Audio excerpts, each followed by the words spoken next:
गरुदेवन के देव हो।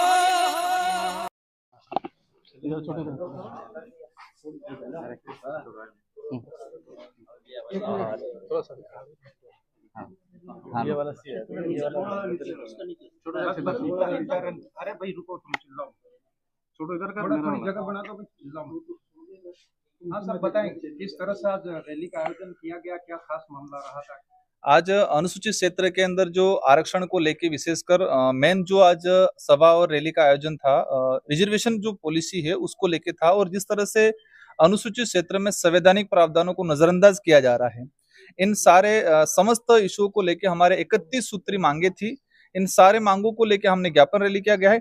इसमें बड़ा जो मुद्दा था रिजर्वेशन पे था। रिजर्वेशन पे एक सबसे बड़ी समस्या ये आ रही है कि हमारे रिजर्व कैटेगरी एसटी हो या एससी हो या ओबीसी हो, जो भी हो, लेकिन अनुसूचित क्षेत्र का रिजर्वेशन पॉलिसी अलग तरीके बनी हुई है। संविधानिक अनुच्छेद 244(1) 5वीं अनुसूची के तहत सारा आइडेंटिफाई किया गया है कि शेड्यूल एरिया में रिजर्वेशन पॉलिसी किस तरह से रहेगी। अब सुप्रीम कोर्ट का एक जजमेंट आया है, उसमें कैटेगरी वाइज मतलब कोटे में कोटा का जो आया है, और उसको लेके पूरे देश के अंदर माहौल बना हुआ है। अलग अलग तर्क निकाले जा रहे हैं। कुछ लोग सत्ताधारी लोग, मैं एज ए पार्लियामेंट मेंबर हूं, और उसी दौरान प्रधानमंत्री जी ने स्वयं ने कह दिया कि इसको हम लागू नहीं कराएंगे। कुछ यहाँ पर अलग स्टेटों में, 2-3 स्टेटों में कुछ लागू किया गया। इसके अंदर क्रिमिनल का भी फैसला आया। तो एज ए प्रधानमंत्री जी ने भी क्रिमिनल के लहा का सारे जो सांसद मिलने गए थे उनको कहा कि हम लागू नहीं करेंगे। उधर कुछ और बोल रहे हैं, धरातल पे बीजेपी का कार्यकर्ता कुछ और बोल रहा है। धरातल पे जिस तरह से आज अनुसूचित क्षेत्र के अंदर जो लोग आरक्षण विरोधी जो नीतियां लाए, या जाने अनजाने में या उनके कोई पर्सनल इंटरेस्ट की वजह से जिस तरह से 2013 की अधिसूचना जारी की, शेड्यूल एरिया के अंदर एक शेड्यूल एरिया और नॉन शेड्यूल एरिया के प्रावधान अलग अलग हैं। इनको समझ में कई अधिकारियों को भी नहीं आ रहा है, कई जनप्रतिनिधियों को भी नहीं आ रहा है। तो शेड्यूल एरिया के अंदर राज्यपाल महोदय द्वारा 2013 के अंदर एक अधिसूचना जारी की गई। उसमें 45% एसटी, 5% एससी, उसको लेके हाईकोर्ट में एक बंदा गया और वो अधिसूचना निरस्त हो गई। 2016 में एज इट इज अधिसूचना वापस लागू की, और वही उस अधिसूचना को लेके भी हमने कई बार चैलेंज किया। तो अक्टूबर 2019 में एक नई अधिसूचना आई। उस अधिसूचना के आधार पे वर्तमान में भर्तियां हो रही है।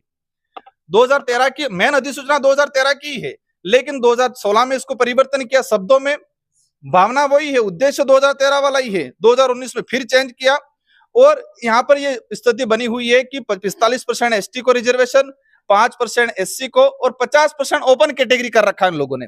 लेकिन ओपन कैटेगरी के अंदर पुलिस डिपार्टमेंट की बात करें हम, कि जो बंदा अगर जनरल मेरिट टॉप कर रहा है उसको भी रिजर्व कैटेगरी में डाला जा रहा है। मैंने सारा डाटा मेरे पास पड़ा है, गवर्नमेंट को लेटर लिखा है, और आज के ज्ञापन में भी हमने चीजें दी गई है। तो जो रिजर्व कैटेगरी का बंदा अनरिजर्व में जा रहा है, यहाँ पर 75% ट्राइबल इलाका है, और ट्राइबल इलाके को 45%। इसमें एक सबसे बड़ी समस्या ये है कि जो 45% रिजर्व कैटेगरी से अनरिजर्व कैटेगरी से बाई चांस कोई बंदा लग भी गया है, तो उसको पदोन्नति में इसकी कैटेगरी जो गणना की जा रही है, उसकी गणना रिजर्व कैटेगरी में ही की जा रही है। तो ये सारा का सारा खेल 2013 की अधिसूचना, उस 2013 की अधिसूचना को लेकर मैंने कई बार कहा है कि ये आदिवासी बाहुल्य क्षेत्र के लिए काला कानून है। तो वही जो 2013 की अधिसूचना पास कराने वाले लोग आज नए सिरे से आरक्षण करके, आरक्षण का मुद्दा बना के लोगों को गुमराह कर रहे हैं। सारे लोग एक पॉलिटिकली एजेंडा बना रखा है। बीच में आयोजन किया गया, बीजेपी के लोग एक पहली बार देख रहे, सत्ताधारी लोग रैली और आंदोलन कर रहे हैं। यार सत्ताधारी लोग कब करते हैं? हम पहली बार ये चीज देख रहे हैं। आप सत्ता में हो, पूर्व सांसद, सारे विधायक वर्तमान बीजेपी से जुड़े हुए, बीजेपी के प्रत्येक पदाधिकारी, बीजेपी के सारे नेता मिलकर रैलियों के लिए आंदोलन कर रहे हैं। वो भी आरक्षण की बात करें तो वही चीज कह रहा हूं मैं, आप चाह रहे हो तो लागू करा लो। सत्ताधारी लोग, आपकी सरकार है। आप एक वक्त कहते थे डबल इंजन की सरकार, या आपकी डबल ट्रिपल इंजन की सरकार है, अब लागू करा दो। आपको रैली करने की जरूरत है? मेन कोटे में कोटा जिस तरह से ये चाह रहे कि मीणा अलग, भील अलग, गरासिया अलग, सहरिया अलग, धानका अलग। ये राजस्थान के अंदर टोटल 12 से 15 अनुसूचित जनजातियां हैं। अगर अनुसूचित जनजातियां वाइज करेंगे तो 12 भागों में रिजर्वेशन बटेगा। कैसे बटेगा, किस तरह से होगा ये इम्प्लीमेंट? उनको रिजर्वेशन देना उद्देश्य नहीं है, उनको आपस में लड़ाना मेन उद्देश्य है। हम चाहते हैं कैटेगरीज वाइज किया जाए, कोटे में कोटा किया जाए, क्षेत्र के आधार पर कर दिया जाए। हम भी चाहते हैं उदयपुर डूंगरपुर का बांसवाड़ा गरीब बच्चा एसडीएम बने, तो क्षेत्रीय आधार पर किया जाए। अनुसूचित क्षेत्र का अलग हो जाए, डीटीएस ये रेगिस्तान इलाके के ट्राइबल मांग रहे वो अलग हो जाए, गैर अनुसूचित क्षेत्र का अलग हो जाए, और सहरिया का 2019 में शायद कर रखा है, वहां पर सहरिया को अलग से रिजर्वेशन पॉलिसी दे रखी है। तो हम ये 4 भागों में, राजस्थान के अंदर जो मेन रिजर्वेशन प्रशासनिक सेवा में जो मिल रहा है उसको 4 भागों में डिवाइडेशन किया जाए। अनुसूचित क्षेत्र का रिजर्वेशन पॉलिसी है तो जो संविधान की मूल भावना के अकॉर्डिंग इसको लागू किया जाए, ये मूल लड़ाई है हमारी। दूसरे नंबर पे हमारा जो पानी का इश्यू है, 1966 में तत्कालीन मुख्यमंत्री मोहनलाल सुखाड़िया जी थे और गुजरात में पाटिल करके मुख्यमंत्री जी थे। माही डैम बनाया, लोग हमारे विस्थापित हुए, या प्रताड़ित हुए, आज भी उन लोगों को मुआवजा नहीं मिला है, और 40 टीएमसी पानी गुजरात उपयोग कर रहा है। करणा बनाया, करणा के लोग विस्थापित हुए, बांसवाड़ा डूंगरपुर के लोग 100% पानी गुजरात उपयोग कर रहा है। उस समय समझौता हुआ, उस समय यहाँ का लोग जागरूक थे नहीं, इस चीज को समझ नहीं पाए। तो ये समझौतों के अकॉर्डिंग इस बात को मैंने प्रधानमंत्री जी को भी समझाया है। तो ये लोग इस बात को लेकर आंदोलन कर रहे हैं। आप सरकार बैठी है डबल इंजन की, गुजरात में भी आपकी सरकार है। इन समस्त इश्यूओं को लेकर एक भी चीज में कोटे में कोटा हो जाता है तो रोस्टर प्रणाली किस आधार पर लागू होगी, क्योंकि रोस्टर प्रणाली में 12 से 13 सीटें आना अनिवार्य है। अब कोटे में कोटा हो जाएगा, वो सीटें आएगी नहीं, रोस्टर प्रणाली लागू ही नहीं होगी। तो ये समस्त इश्यूओं को लेके और पिछले 2013 से लगा के आज तक की जितने जो भर्तियां हुई है, इन भर्तियों की स्टडी करते हैं तो यहाँ के ट्राइबल के बच्चों को नुकसान हुआ है। एक चीज है ईडब्ल्यूएस सरकार कह रही है, मैंने क्वेश्चन पूछा, सरकार ने जवाब दिया ईडब्ल्यूएस लागू नहीं है। पिछले 2 भर्तियों के अंदर ईडब्ल्यूएस दिया गया। ईडब्ल्यूएस के लिए अलग से राज्यपाल महोदय द्वारा कोई अधिसूचना जारी नहीं की, मतलब अंधा कानून चला रहे हैं यहाँ पर। पैसा एक्ट का हमारा जो डाल रखा है, अब ये जितने जो जमीन है, माही कैनाल, हम भी चाहते हैं पानी पहुंचे। भूमि अधिग्रहण 2013 के अंदर स्पष्ट लिख रखा है कि आपको जन सुनवाई करनी है, आपको पैसा एक्ट के तहत ग्राम सभा से अनुमति लेनी है, इसके बाद आपको। अब लोगों को मुआवजा नहीं लिया है, मुआवजा नहीं मिला है, पैसा एक्ट के तहत ग्राम सभा बनी है, न जन सुनवाई की गई है, और कालाबाजारी के तहत कुछ लोग इधर इधर जमीन लोगों को बिगाड़ रहे हैं।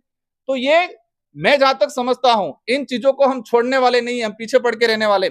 जो भी अधिकारी है, जो भी वो, अगर कानून की अवहेलना, पैसा एक्ट सबके लिए लागू, पैसा एक्ट की अवहेलना करते हैं अधिकारी, तो उनके खिलाफ भी कार्रवाई की जाएगी। बांसवाड़ा विधायक अर्जुन सिंह बामनिया भारत आदिवासी पार्टी को कहते हैं कि लंबी रेस का घोड़ा नहीं है, 5 साल में निपट जाएगा। अब जो घोड़ा दौड़ता है उसको ही पता है कि वो कितनी लंबी रेस का घोड़ा है, ठीक है।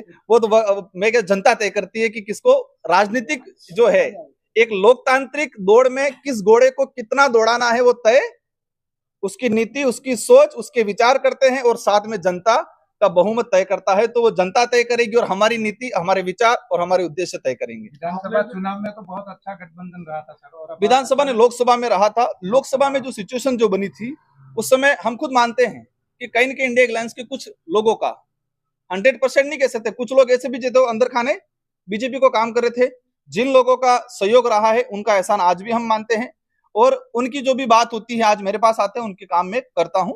हम एहसानमंद लोग हैं, किसी को मतलब इधर उधर काम नहीं करेंगे और किसी को नजरअंदाज नहीं करेंगे। मैं सबका सांसद हूं, मेरे पास जो भी व्यक्ति आएगा, किसी भी विचारधारा, उनका काम करेंगे। अब उनके बोल कैसे हैं, वो क्या है, वो तो वही जाने। बांसवाड़ा को संभाग हटा दिया है, उसके लिए क्या कहेंगे?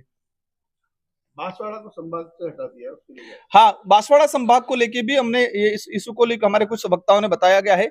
आज जब संभाग लाए तो वही नेता उस समय फूल बंटवा रहे थे, माला पहन रहे थे संभाग के नाम पे। आज संभाग हटा है तो वो कह रहे हैं ठीक है, कोई दिक्कत नहीं, वो सरकार की नीतियां है और वैसे जरूरत नहीं थी। आज राजस्व के इश्यू अगर माने तो हमारे लोगों को जाना पड़ रहा है, वहां उदयपुर जाना पड़ रहा था।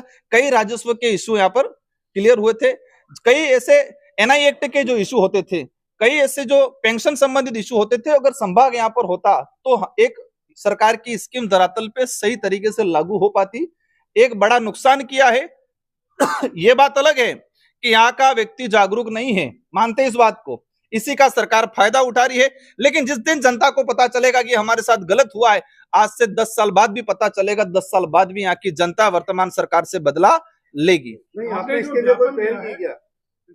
आपने जो ज्ञापन दिया है उसमें 11वें नंबर पे आपने पॉइंट लिखा है कि यहाँ के लोकल के कुछ लोगों ने मीणा शब्द लिखना यूज कर दिया है, सरनेम मीणा, वो पूरा मामला थोड़ा सा है। देखो, हमारे वक्ताओं ने बताया था कि अगर इस इलाके में मीणा गोत्र या मीणा समूह के लोग होते, हम किसी भी जाति, वो भी हमारे भाई है, इस इलाके में, दूसरे इलाके में, इस देश के अंदर रहने वाला प्रत्येक वर्ग, प्रत्येक व्यक्ति जो मानवता में विश्वास रखता है, उसके साथ हमारी संपत्ति है। लेकिन इस इलाके के अंदर भील समूह था।